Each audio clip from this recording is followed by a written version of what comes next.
Iya, Nabi Adam salah. Kenapa? Karena iblis sudah keluar dari surga. Bagi Adam mungkin iblis sudah tidak akan masuk lagi kan sudah diusir. Tahu-tahu iblis itu masuk mulutnya hewan seperti onta di surga itu. Terus masuk ke bawah oleh onta ini, masuk kembali ke surga. Begitu di surga dia menyerupai makhluk yang Adam tidak kenal. Terus iblis bilang, wa inni lakum lanasihun amin. Wa inni lakuma lanasihun amin. Aku ini di sini penasehatmu. Gitu loh. Apa Nabi Adam kepingin makan buah khuldi? Tidak, Pak. Cuma yang Nabi Adam pikir. Nabi Adam sadar Allah menciptakan Nabi Adam itu untuk jadi khalifah di bumi. Dari awal Allah sudah ngomong, inni ja'ilun fil ardi khalifah. Aku mau ciptakan khalifah di bumi. Jadi Nabi Adam berpikir keras, bagaimana caranya supaya lama di surga. Supaya lama di surga. Disinilah iblis masuk. Kata iblis, aku penasehatmu. Ngerti ndak kamu? Kenapa Allah ndak memperbolehkan kamu makan ini? Satu, sampai kamu makan ini, abadi kamu. Ndak akan turun ke dunia. Makanya kamu dilarang ini, supaya kamu itu tetap bisa turun ke dunia. Dibalik. Teori pembalikan itu sampai hari ini. Iblis itu kerjaannya balik. Halal dibilang haram, haram dibilang halal. Istrinya orang itu haram, istrinya sendiri halal. Dibolak-balik oleh iblis. Yuk banyak orang seneng istri orang, banyak orang nggak bener ke istrinya sendiri, dasar iblis gitu loh ya. Terus dari dulu ya begini ini iblis, gitu. Ketipu. Bukan Nabi Adam awalnya. Begitu iblis ngomong ini, kuncinya ini sebenarnya. Begitu kamu makan ini, abadi kamu. Pak, urusan diskon, ibu-ibu lebih kenyang daripada bapak. Adam masih tenang. Ibu Hawa bingung, jangan-jangan bener.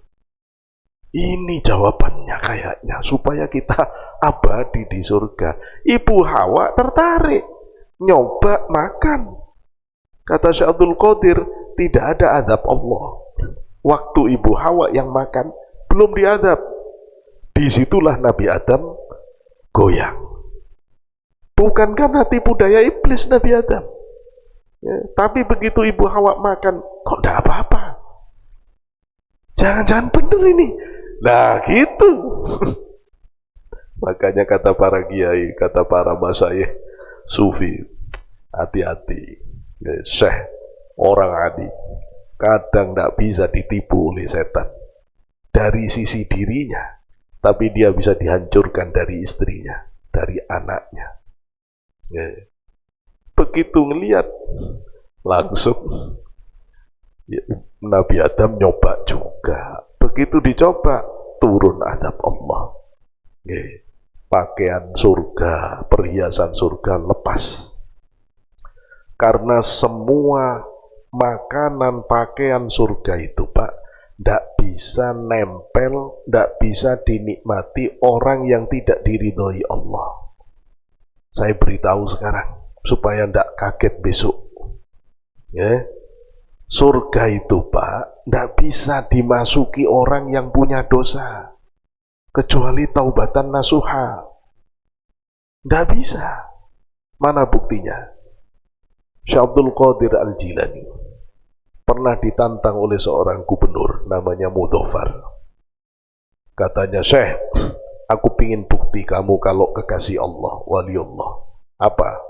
Aku pingin makanan langsung dari surga.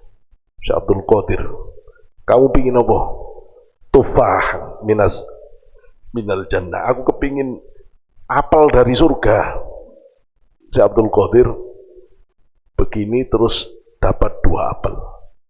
Satu dikasihkan Mudhafar, yang satu dimakan Syekh Abdul Qadir.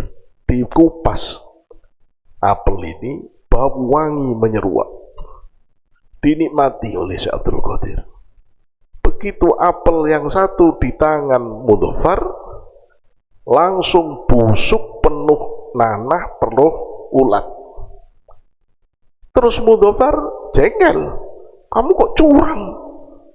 Giliran apel yang enak kamu makan sendiri, yang aku dikasih yang penuh gini. Kata Syekh Abdul Qadir, bukan begitu. Makanan surga itu kalau disentuh orang yang berdosa akan berubah menjadi busuk dan berulat. Jadi terus mau apa? Sekarang orang berdosa bisa pakai dasi, bisa menipu kita, bisa berada di tempat terhormat. Dunia silahkan, akhirat tidak bisa. Tidak bisa. Apa guyonan katanya? Besok di akhirat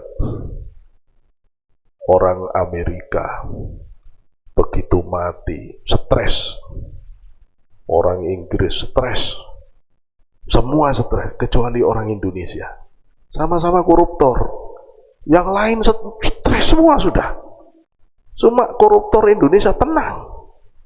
Terus ditanya ini oleh koruptor-koruptor asing, koruptor Cina, koruptor, kamu kok tenang? Kata koruptor Indonesia, tenang, kita tenang. Kamu stres? Iya. Kamu kok bisa tenang? Kita udah biasa nyuap. Nanti malaikat Ridwan kita suap saja. Saya goblok. Dikira di akhirat masih berlaku suap menyuap. Ya itu koruptor Indonesia itu besok. Sampai di alam barzah mau nyuap, gobloknya.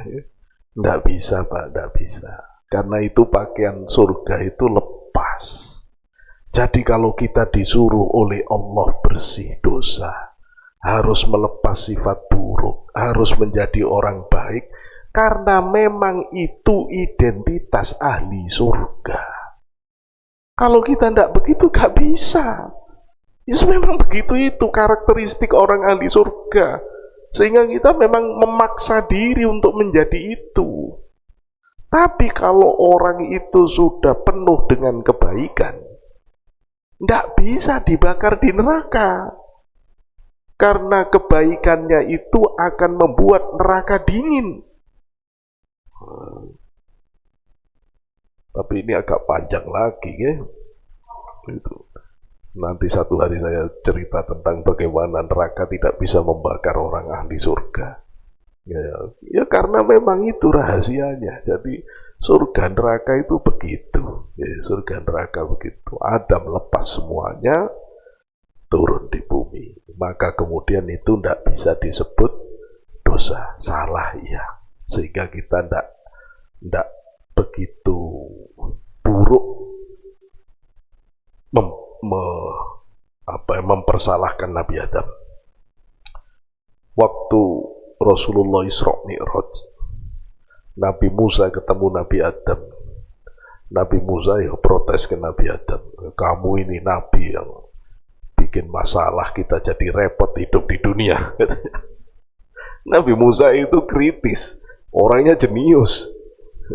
Kata Nabi Adam, Musa, kayak orang tidak ngerti semua ditakdir oleh Allah. Diam Nabi Musa. Kamu itu ngerti tidak kalau semuanya sudah ditakdir oleh Allah?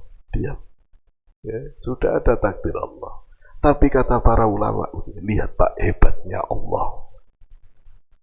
Membuat kesalahan tujuannya untuk mengangkat Adam menjadi khalifah. Dari kesalahan ini Adam nangis. Dari tangisan tobatnya di Arafah membuat Allah mengangkatnya menjadi nabi. Maka jenis kesalahan yang berakhir dengan kemuliaan itu hakikatnya bukan kesalahan. Kata Syekh Ibnu Athaillah, kullu isaati adabin tuthmirul adabah falaisa bi isaati adabin, kata gurunya Syekh Ibnu Athaillah Abul Abbas Al-Mursi. Setiap kesalahan yang melahirkan kebaikan, hakikatnya dia bukan kesalahan.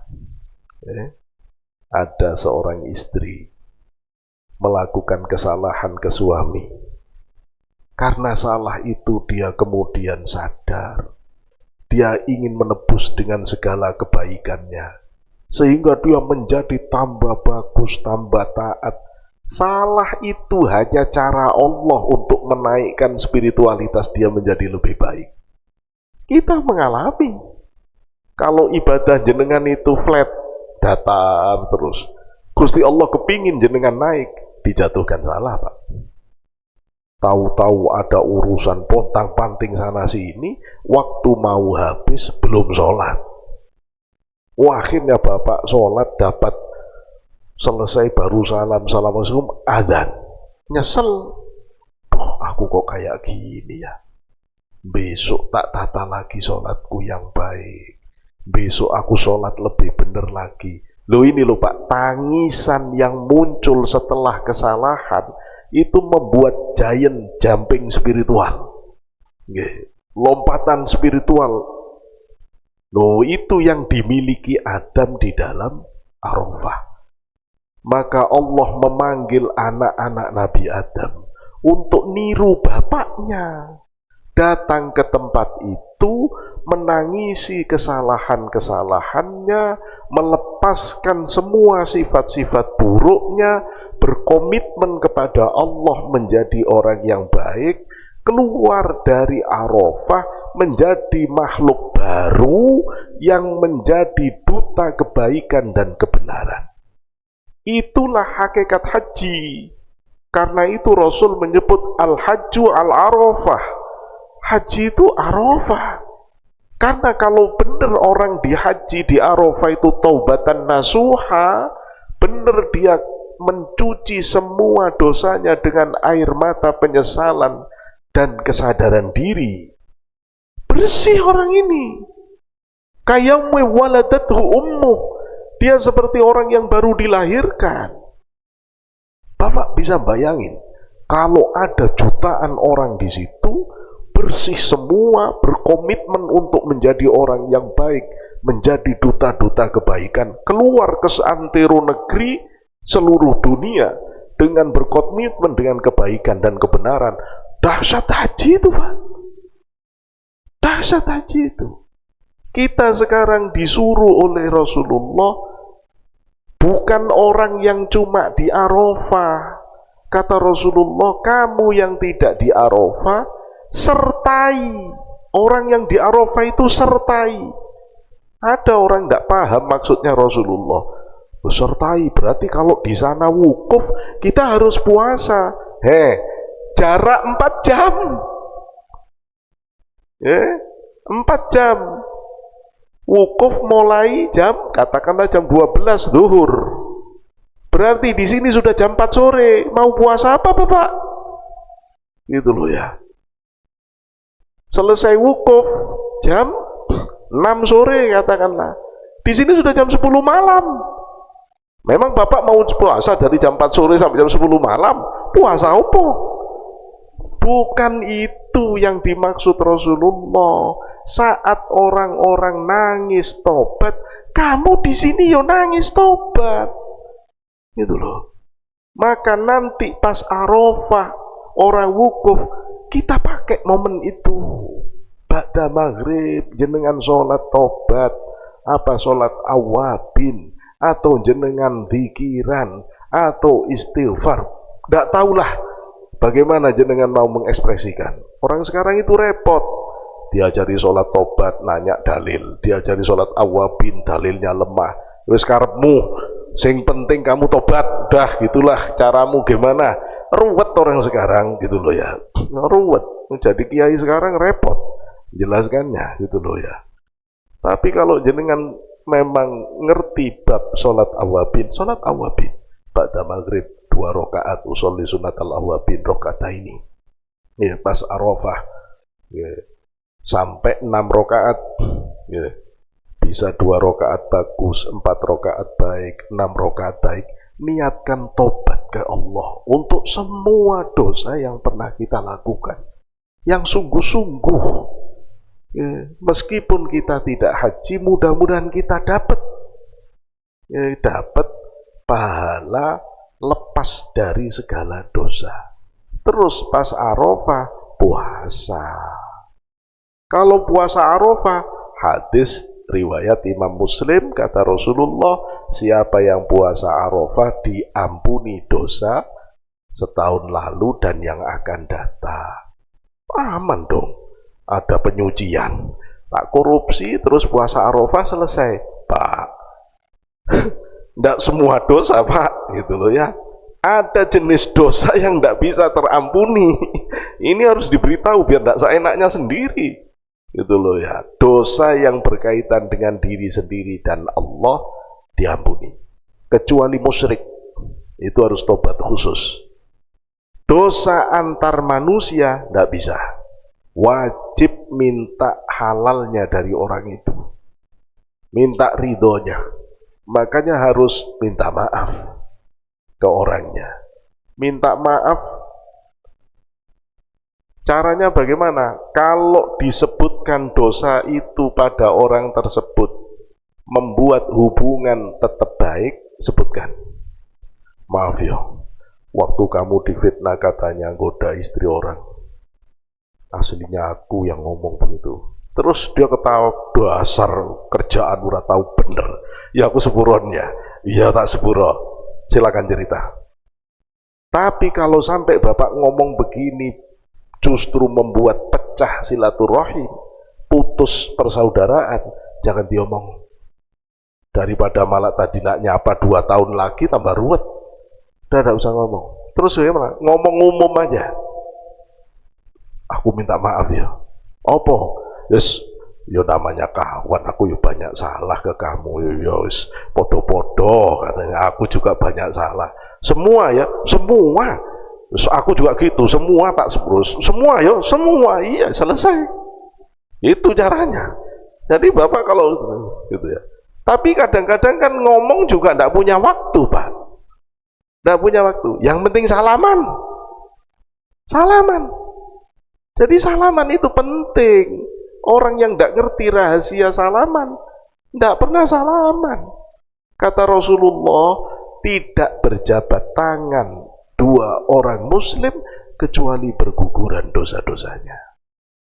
Tidak usah ngomong salaman. Makanya kiai-kiai zaman dulu kalau selesai sholat, mau bubar, salaman. Karena antar kita itu susah Pak, lepas dari salah. Kadang-kadang kita itu, namanya hati. Ngelihat temen kopiahnya ndak imbang sama bajunya sama, udah ngomel di sini. Orang ngocek lucu nih, kaya manuk cucak rawa. Kopiahnya kuning, bajunya hijau, sarungnya merah. Ya Allah, itu Pak ndak bisa hilang. Suudon, ghibah, tidak bisa. Harus salaman. Harus salaman. Ada ustadz yang tidak paham bab batin, ada dalilnya. Wis karepmu. Kamu nyari dalil loh, kamu memang tidak ngerti dalil, bingung tolek dalil lah gitu loh ya. Yes, begitu. Yang kedua dan terakhir itu kisah Nabi Ibrahim. Ya. Kalau Arafah itu bukti taubat. Taubat itu 2 syarat utama tadi, terus ditambah 1 oleh ulama. Ikhlas, nyabut diri dari keadaan yang tidak diridhoi Allah. Tapi kata para ulama, ini hanya akibat. Maksudnya ini syarat istimbat yang dikeluarkan dari. Kalau orang sudah nyesal, kalau orang sudah sadar diri, sudah pasti dia akan berhenti dan mencabut dari keadaan yang tidak diridhoi Allah.